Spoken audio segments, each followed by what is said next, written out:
Hey everyone, welcome to the very first installment of Mythology Man, my new channel where I will be exploring branches of mythology from cultures all over the world. I will be covering Greek, Roman, Norse, Chinese, Egyptian, the list goes on. So if mythology is your thing, then you've come to the right place. Hit subscribe and your mythological fix will be met. In today's first ever video, we're going straight to Greece, as we're going to be discussing the Greek god of death. Now, if you've seen any of the Avengers movies, then you've probably heard of the main bad guy, Thanos. Thanos was a genocidal warlord from Titan, whose own main objective was to bring stability to the universe, as he believed its massive population would inevitably use up the universe's entire supply of resources. But what you probably didn't know was that the concept of Thanos was actually based on the Greek god of death, Thanatos. Some liberties were taken with his name, but the general concept of Thanos was based on this Greek god. It all started when Jim Starlin of Marvel first became familiar with the concept of Thanatos in college. While attending a psychology class in junior college in order to woo a woman, Starlin had become briefly acquainted with the Freudian concept of Thanatos, humanity's drive for death and self-destruction. As a result, even before he started at Marvel, he'd drawn up plans for a villain named Thanos, using that subtracted spelling because it looked better in print. The Freudian concept of Thanatos that Starlin was taught was of course based on the Greek myth. So who was Thanatos?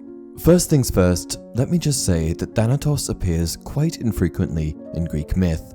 He was often referred to but rarely mentioned.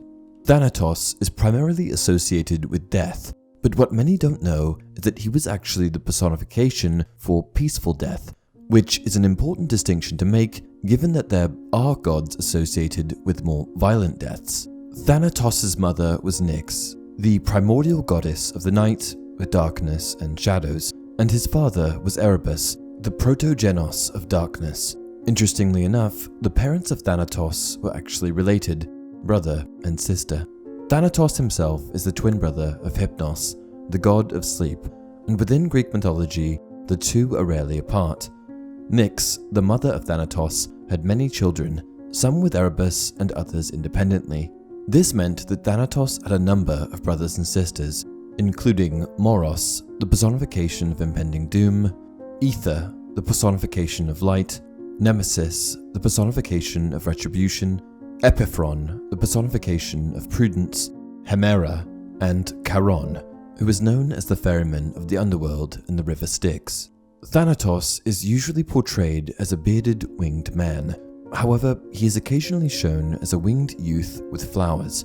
According to my sources, he actually only appears in two myths. In the first myth, he comes to collect the soul of King Sisyphus, but ends up being captured before being released by Ares. This of course varies, for in some accounts, he's released by Hades.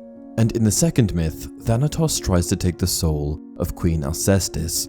However, Heracles, who owed her and her husband a debt of gratitude, ended up wrestling Thanatos in return for their kindness. Despite being the god of peaceful death, Thanatos was still believed to have been merciless and indiscriminate, resulting in hatred directed at him from both mortals and gods. He actually reminds me of Thanos a lot. As though Thanos did wipe out a lot of beings with the snap, it was technically quite a peaceful way of removing them from the universe. The myth of Thanatos also had a profound influence on language, as many terms that we use today are based off of him. Thanatophobia is the fear of things associated with or reminiscent of death and mortality, such as corpses or graveyards, and thanatology is the academic and scientific study of death among human beings. And that concludes the channel's first video. As the channel is brand new, I implore you all to leave your feedback so that I know how to move forward. Also, be sure to leave your video requests down below. Until next time, life and death, one and the same.